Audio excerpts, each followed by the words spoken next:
Carbon dioxide जो वायुमंडल में पाया जाता है, तीसरा मुख्य gas carbon dioxide. Carbon dioxide, इसके बारे में लिखो। कार्बन डाइऑक्साइड पॉइंट बना के प्रकाश संश्लेषण में कार्बन डाइऑक्साइड प्रकाश संश्लेषण में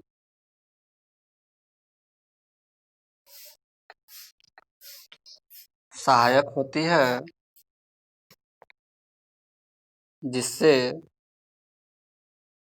पेड़ पौधे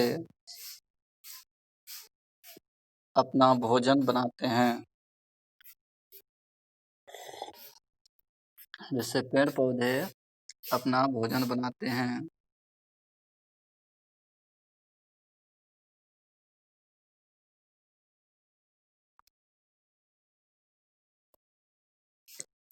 अगला बहुत मुख्य पॉइंट है, कार्बन डाइऑक्साइड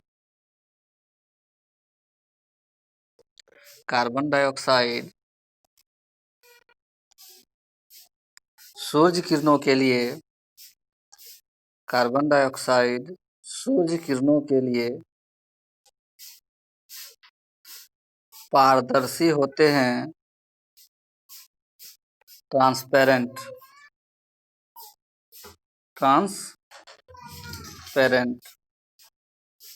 पारदर्शी होते हैं, परंतु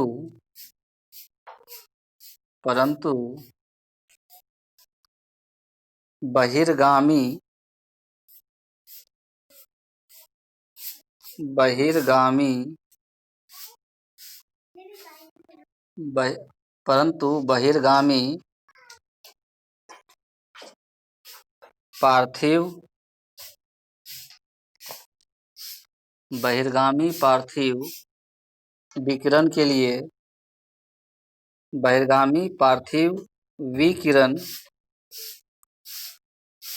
विकिरण के लिए अपारदर्शी होते हैं।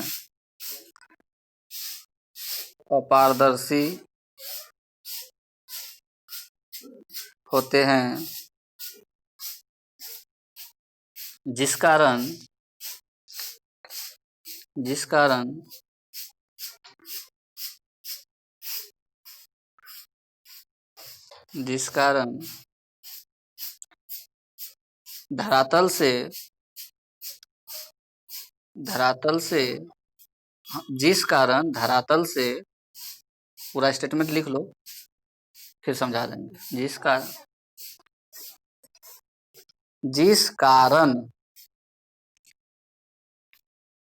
कारण धरातल से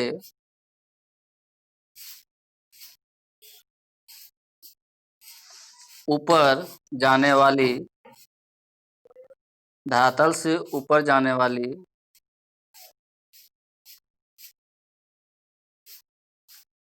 गर्म गैसें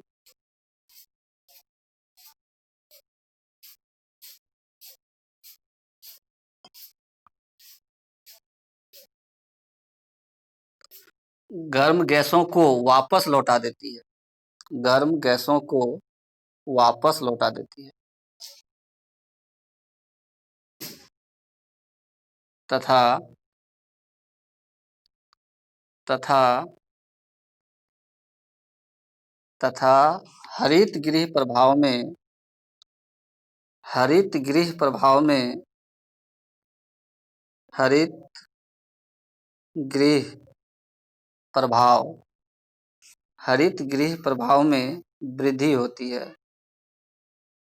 हरित गृह प्रभाव में वृद्धि होती है और धरातल के तापमान में भी वृद्धि होती है। धरातल के तापमान में भी वृद्धि होती है, जिसे ग्लोबल वार्मिंग कहा जाता है। धरातल के तापमान में भी वृद्धि होती है, जिसे ग्लोबल वार्मिंग कहा जाता है। लंबा चौड़ा लाइन हो गया, समझना है।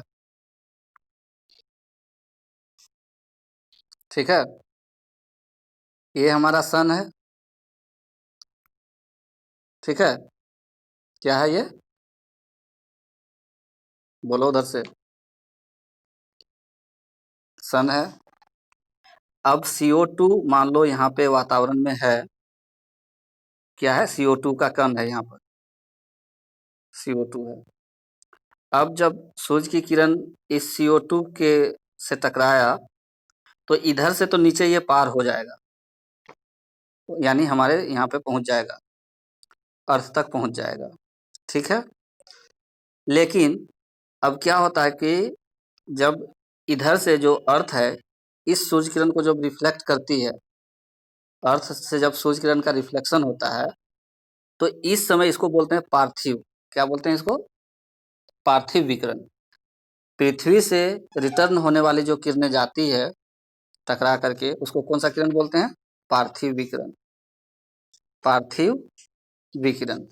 ये पार्थिव विकिरण जब इधर CO2 के पास आता है, तो CO2 बोलता है ना ना ना ना, तुम अब उधर नहीं जा सकते, फिर इसको वापस लौटा देता है। इधर से फिर कोशिश किया, CO2 से टकराया, फिर इसको वापस लौटा दिया। सूरज की किरणें CO2 को पार कर जाएगी, ट्रांसपेरेंट है, पारदर्शी है। लेकिन जब यही सूरज की किरणें जब पृथ्वी से टकरा के वापस लौटती है पार्थिव विकिरण के रूप में, तो ये CO2 के जो मॉलिक्यूल होते हैं, वो उसको वापस नहीं जाने देते, उसको वापस नहीं जाने देते, उसको फिर से रिटर्न बैक कर देता है किधर, पृथ्वी की तरफ। जब पृथ्वी की तरफ रिटर्न बैक किया, तो ये वाला जो एरिया हुआ, यहाँ का क्या हो जाएगा, टेम्परेचर बढ़ जाएगा। बढ़ेगा कि नहीं बढ़ेगा, तो यहाँ टेम्परेचर बढ़ गया, और ये टेम्परेचर निरंतर बढ़ रहा है। ये टेम्परेचर क्या हो रहा है, निरंतर। हाँ, ये CO2 जब मॉलिक्यूल है, वो उसको वापस, सूरज का प्रकाश को वापस जाने की जरूरत नहीं है, वो कोशिश करता है, लेकिन पृथ्वी से टकराने के बाद वो सूरज का प्रकाश नहीं कहलाता है, वो पार्थिव विकिरण कहलाता है। पृथ्वी से टकराने के बाद उसको पार्थिव विकिरण कहते हैं। तो पार्थिव विकिरणों को ये वापस वायुमंडल से ऊपर नहीं जाने देता है, जिस कारण क्या होता है कि जो जो हाँ, जिस कारण क्या होता है कि हमारा जो वायुमंडल है, ये निरंतर गर्म होता जा रहा है। समझ में आ गया।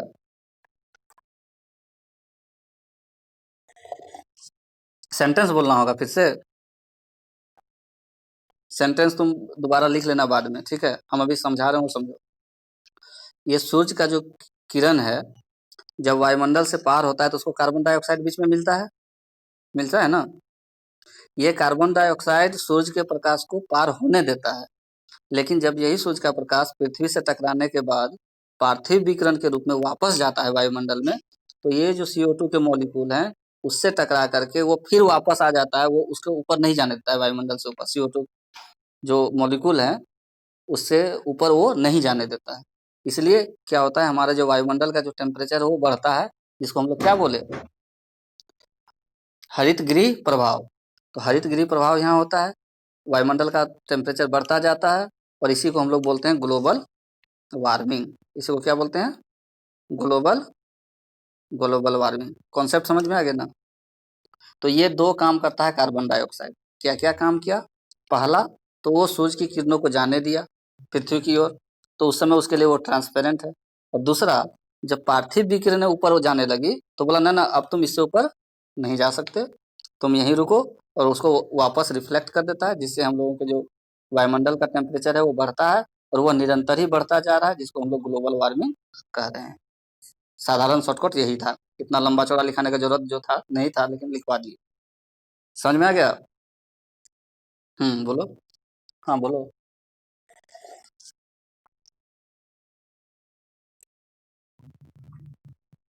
CO2 गैस बढ़ते जा रहा है, ये कहीं नहीं बोल रहा है।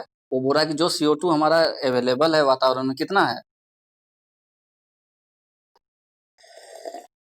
तो जितना भी परसेंटेज है, उस जितना भी परसेंट है, 0.03% है कार्बन डाइऑक्साइड। तो जितना भी परसेंट है, ये CO2 मॉलिक्यूल क्या करता है हमारे लिए, एक तरह से जो पार्थिव विकिरणें हैं उसको वापस नहीं जाने देता है। अगर सारी पार्थिव विकिरणें वापस चली जाती तो पृथ्वी ठंडा हो जाता। ठीक है, टेम्परेचर इसका मेंटेन नहीं रहता, और टेम्परेचर मेंटेन नहीं रहता तो जीव जंतु के लिए थोड़ा कठिनाई होती है रहने के लिए। ठीक है ना, इसलिए यहाँ टेम्परेचर मेंटेन करने के लिए CO2 एक बहुत ही अच्छा काम करता है हमारे वातावरण के लिए। ठीक है, लेकिन जिस चीज़ का फायदा होता है उसका हानि भी होता है, क्योंकि यदि जाने ही नहीं दे रहा है तो ग्लोबल वार्मिंग हो रही है ना। अब इसको मिटाते हैं। नेक्स्ट, नेक्स्ट कौन सा गैस है ओजोन में, वायुमंडल में? नियोन, हीलियम, जीनन, ठीक है ना, ये सब है। लेकिन इन सब के बारे में उतना नहीं हम लोगों को करना है। अब लिख लो अगला पॉइंट, ओजोन गैस। कौन?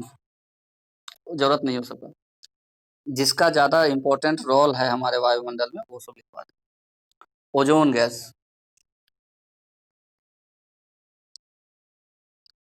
ओजोन, O3 इसको बोलते हैं। क्या बोलते हैं? लिखो वायुमंडल में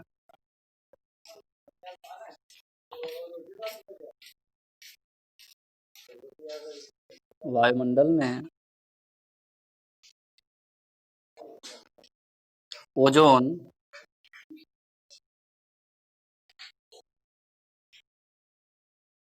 O3, O3 ऑक्सीजन के अणु के रूप में होता है। वायुमंडल में ओजोन ऑक्सीजन के अणु आइसोटोप के रूप में होता है। ऑक्सीजन के अणु आइसोटोप O3 ब्रैकेट में, ऑक्सीजन के अणु आइसोटोप O3 के रूप में होता है। किस रूप में होता है?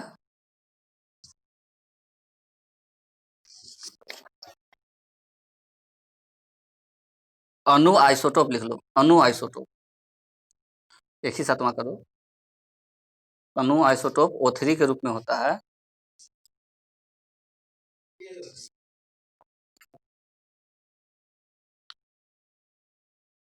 इसकी मात्रा, इसकी मात्रा बहुत कम पाई जाती है।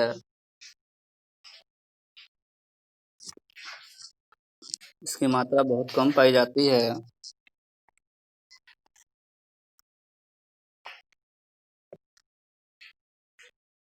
तथा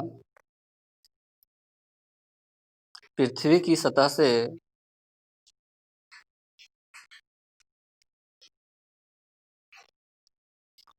15 से 50 किलोमीटर की ऊंचाई, पृथ्वी की सतह से 15 से 50 किलोमीटर की ऊंचाई तक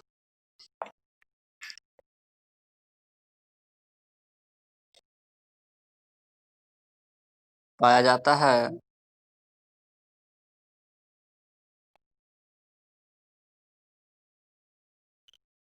कितना ऊंचाई तक पाया जाता है? 15 से 50 किलोमीटर, 15 से 50 किलोमीटर। ठीक है, अगला पॉइंट लिखना इसका, ओजोन का। ओजोन की परत, ओजोन की परत सूर्य से आने वाली, ओजोन की परत सूर्य से आने वाली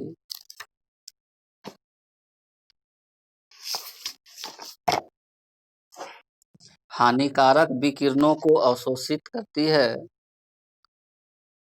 हानिकारक विकिरणों, ब्रैकेट में लिखना पाराबैंगनी,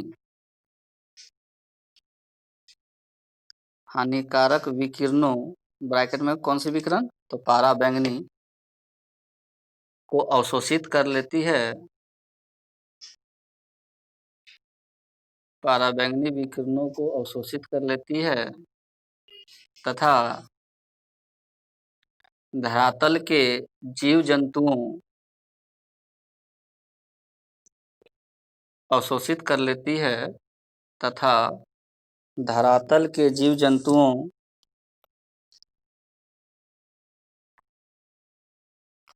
को त्वचा कैंसर धरातल के जीव जंतुओं को त्वचा कैंसर नामक बीमारी से बचाती है।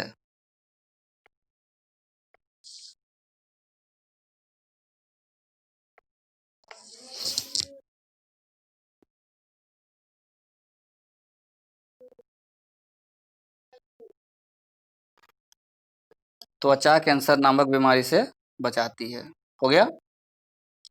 अब कहता है कि ओजोन का जो परत है हम लोगों का, मान लो ये लेयर है ओजोन का, तो कहा जा रहा है कि इसमें क्षरण हो रहा है, मतलब ये टूट रहा है, क्षरण हो रहा है, छिद्र हो रहा है। ठीक है, तो इसके लिए कौन कौन सा तत्व उत्तरदायी होता है, ये पॉइंट आता है, नोट करके लिख लो।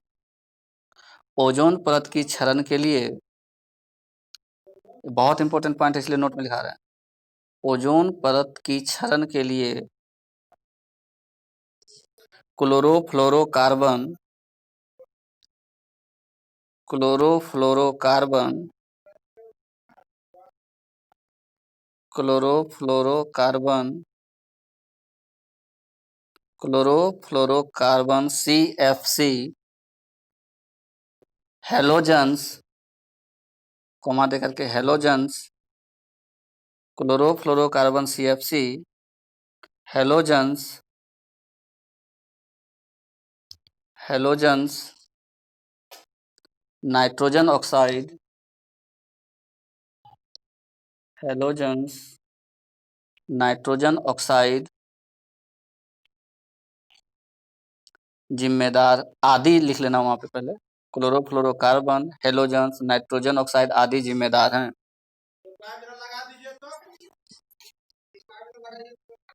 एक मिनट में कॉल करते हैं, ठीक है।